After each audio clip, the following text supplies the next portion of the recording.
Hello, everybody. Good afternoon, good evening, good morning. Wherever you're listening, whenever you're listening. Welcome to another amazing, fantastic, wonderful webinar. This is Facebook Friday. So, hey, haven't done one of these in a while. So, for those of you who are new to this, I basically go through your questions, your concerns, your burning desires from the Facebook group. However, what I want to say is this, okay? I want to say, if you are here with me live, first and foremost, give me a big thumbs up in the chat if you are here with me live. Okay. Tracy said, I do love the way Stu breaks it down, though. I will tell you this, I'm a simpleton. I break it down to the simplest possible way. I am not a scholastic scholar, so that's why I try to give you the simple version. And actually, what's funny is that the simple version of a lot of things are going to be the best way for you to remember things, to be able to apply them to the questions. So today's Facebook Friday is going to be more of a Q&A. Why? Well, those of you who are parents are going to be able to appreciate this. This was mine and Mrs. Stu's first time taking Mini Stu to see Santa. So that was an adventure and a half. I didn't know you needed like 18 different changes of clothes and all that kind of stuff, but my wife had to plan this whole thing out. So I didn't take any questions from the Facebook group. So what I'm going to allow all of you wonderful people to do is this.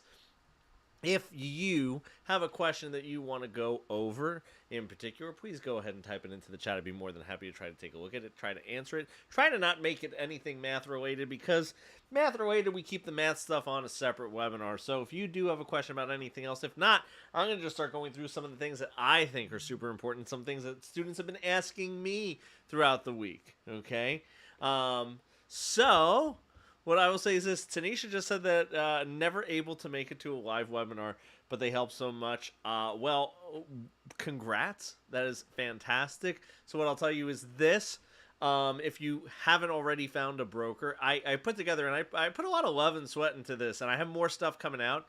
If you go to helpmefindabrokerage.com, I put together a really great brochure on the questions you should be asking brokerages and what are red flags, what are things like that. So if you head on over there to helpmefindabrokerage.com, you'll be able to get all that information. If you haven't found a broker already, there's a lot of great brokers out there, and I'm going to tell you this. Not all created equal, but I've been with a ton, so I try to give you that kind of insight and everything, because that's also, that's also something that I think is really, really super helpful. Like, seeing some of those videos, seeing some of those of us answer those questions, share our experiences. But that being said, okay, someone else said that the math crash course is going to be fantastic. Yeah, absolutely. So what is today's topic? Today is Q&A. It's going to basically be stream of conscious. So if you are here with me live, you can ask questions. I will try to tackle them as long as they're not math related.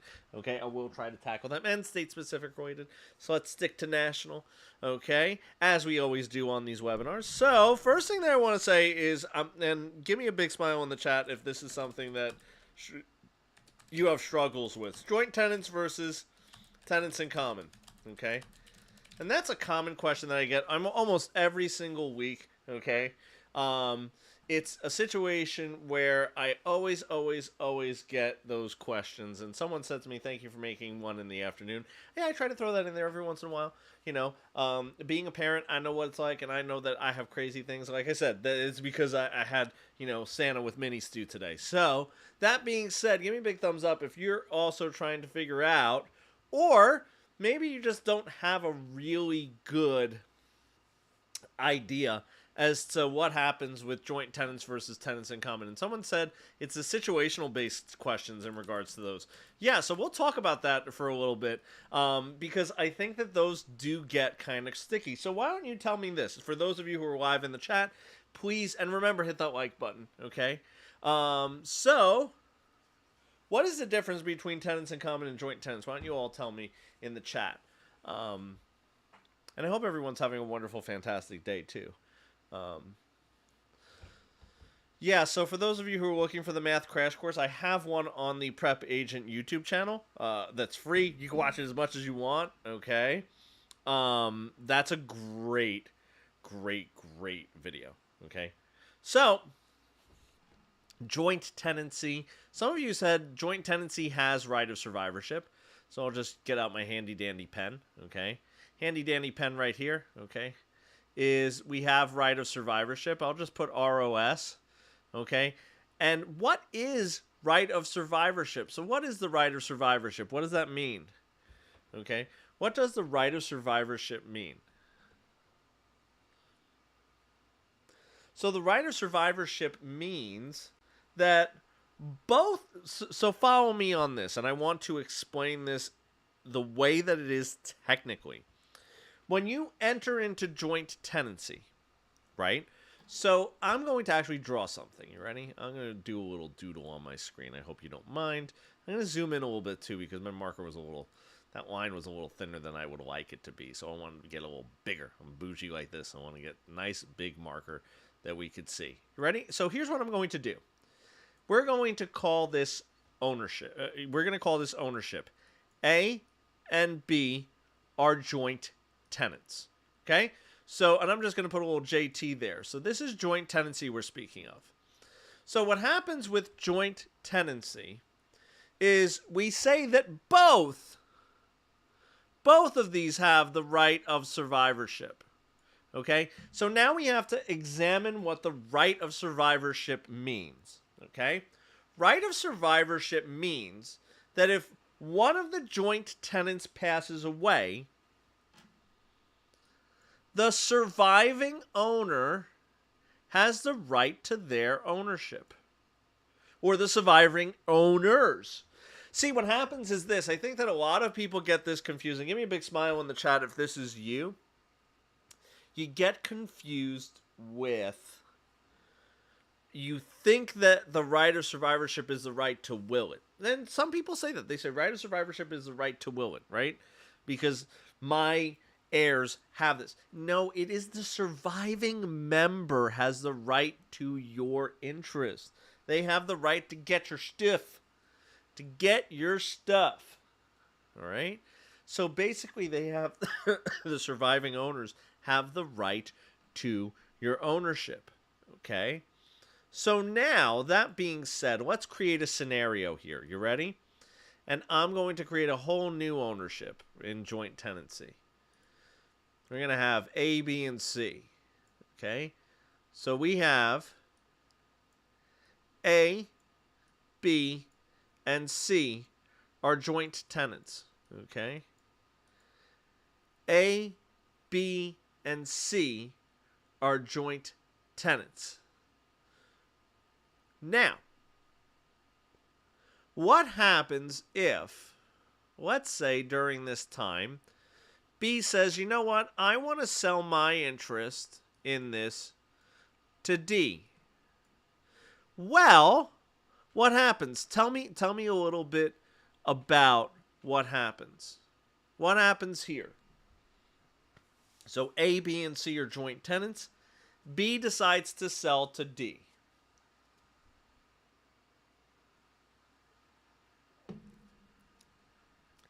B, okay, B is going to no longer be an owner.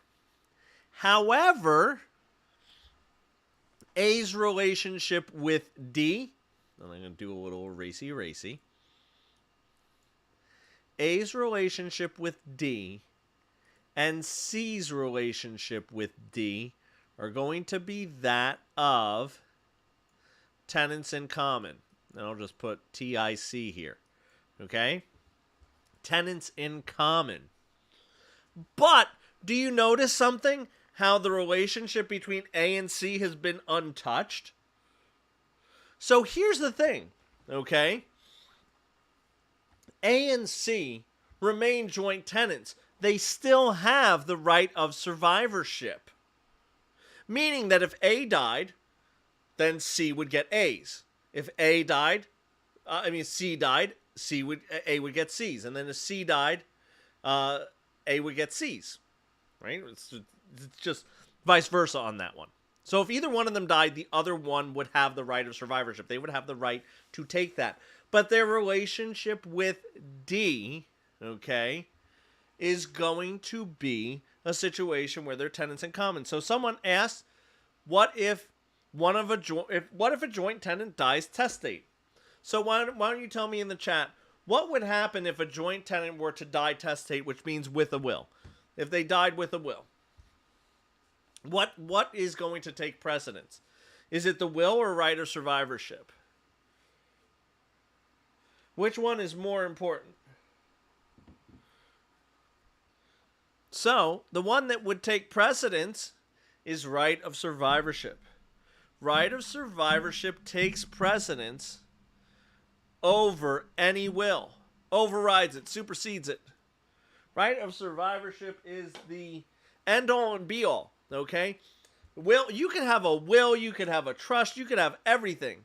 If you are joint tenants, it don't matter what your will says. So here's the thing, a lot of questions on the test will say, so-and-so died testate. Irrelevant, erroneous, means nothing.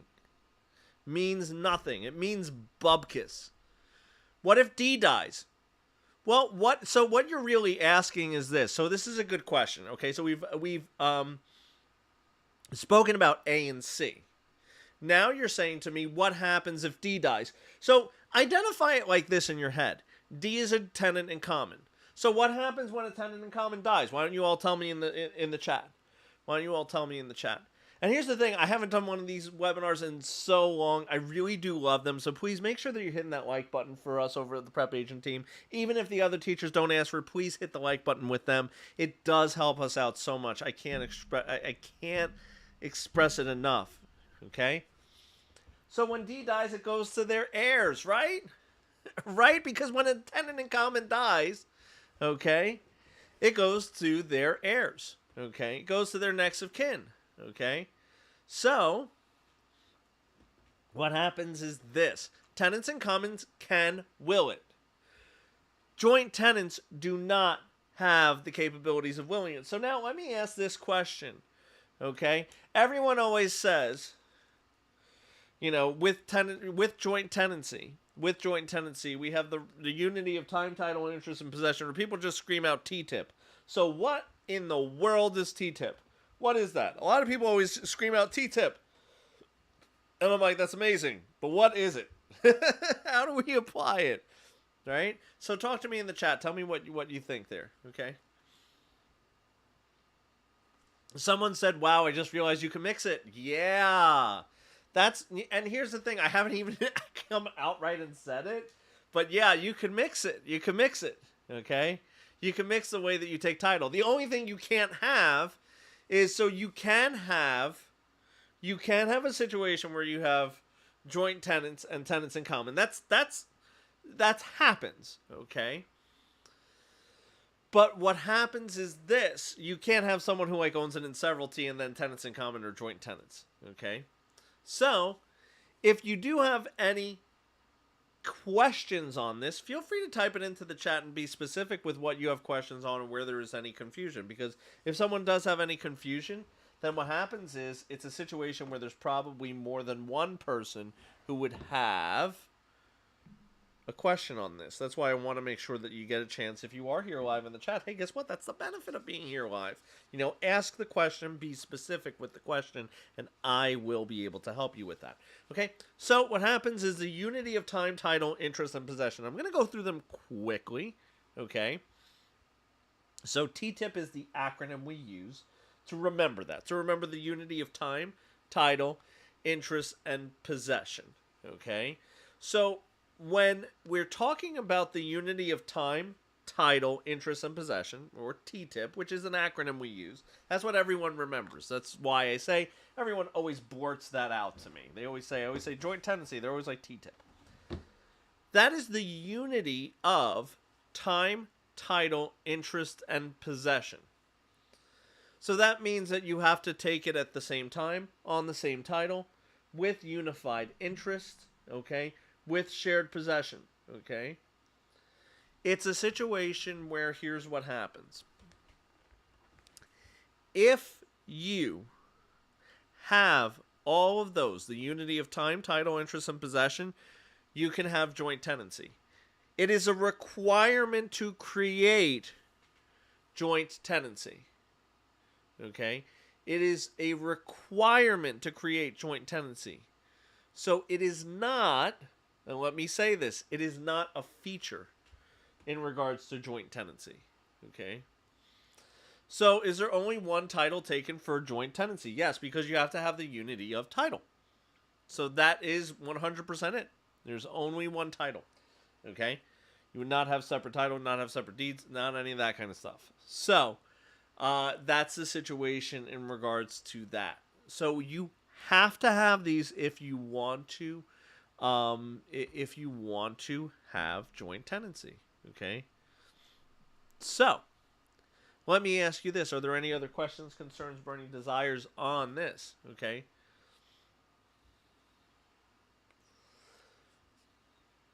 Wait, can you explain how is T-tip proven? So if it's basically what happens is this: on your deed, okay, on your deed, you cannot take title unless you have all of those things. It will be for a court of law to decide if there was some sort of dispute, okay, because someone asked how is it proven. Like, you have to have, this is the requirements to have joint tenancy. If you could prove that, and there's some of them that are harder to prove than others, okay, but you have to prove that you took it at the same time, on the same title, with shared interests, and took possession at the same time. So everything has to be unified, okay? And that's the situation there, okay? So someone asked, is joint tenants married couple? No, that's not a requirement for joint tenancy. That's not a requirement for joint tenancy, okay? So the situation is this. Someone said, can you choose to have tenants in common? Sure. Okay. Sure you can. You could decide either one. But there's no requirements for tenants in common other than you have two people. Other than you have two people, there is no requirements for tenants in common. Okay? So, are there any other questions on that? Let me see if this one I answered. If A or C die, then one or the other takes their interest, right? Yep, absolutely. Because they're still joint tenants. Okay? They're still joint tenants. Perfect. Excellent. So wonderful. I know another question that I get. So, what are married couples? So, unless your state has specificity as to how they handle married couples, what happens is this, okay? It's a situation where they could take it either way, okay? That's the situation there, okay? They could take it either way. But your state, defer to your state-specific laws as far as how they would take the property. So yeah, if the default position is tenants in common, a joint tenancy is never created automatically. You have to declare it. You have to say we want to take it as joint tenants. It'll never be automatic. So, excellent, excellent, wonderful, fantastic. Now, I'm going to go through something else that I find that everyone always asks me about. Ooh, it's big. Let's make it a little smaller. Okay. Let's go into... They always ask me this. In a state for years. Okay. And I'm going to do verses today. Okay. Verses. Periodic estate. So...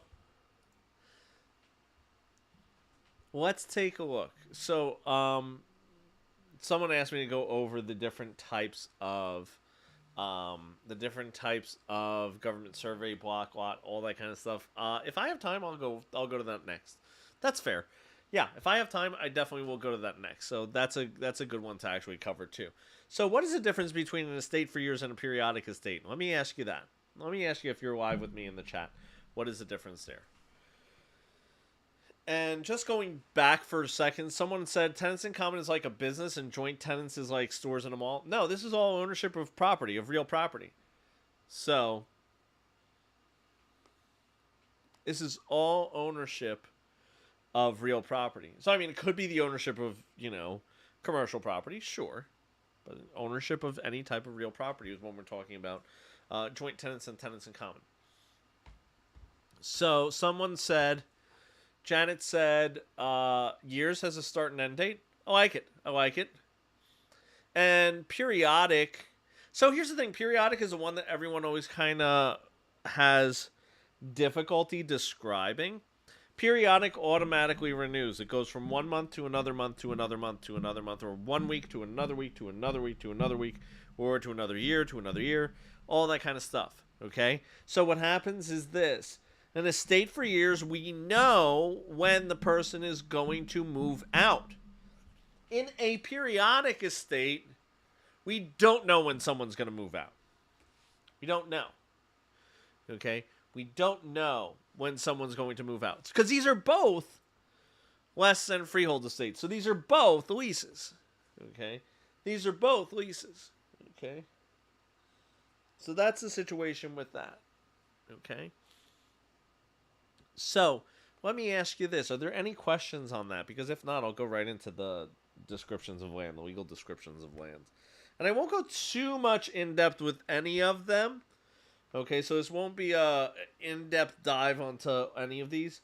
But I will 100% get you to a point where you should be able to answer any general questions about them. Okay, so we're good, we're good, we're good. Okay, so let's go ahead and move on. Okay, I love that. Perfect. All right, so let's first talk about the government survey system. And I'll actually tell you, it's also known as the rectangular survey system. Okay, so we'll talk a little bit about this. Now, the government survey system, I'll actually give you a little bit of the history of the government survey system. So what I want you to do is this. I want you to picture a map of the United States, okay? Take the East Coast, Beast Coast, West Coast, Best Coast, okay? And here's what happens. East Coast, Beast Coast, you're looking at those state lines, you're like, okay, the western state boundaries of those states looks like a child drew them with a crayon, okay? Looks like a child drew them with a crayon, right? And then all of a sudden, start moving your mind. Start moving your mind to the map out to the west. And all of a sudden, what happens? It's like, oh my gosh, the state boundaries get really nice and straight, right? So we have a lot of nice lines, okay? The government survey system is actually known also as the rectangular survey system.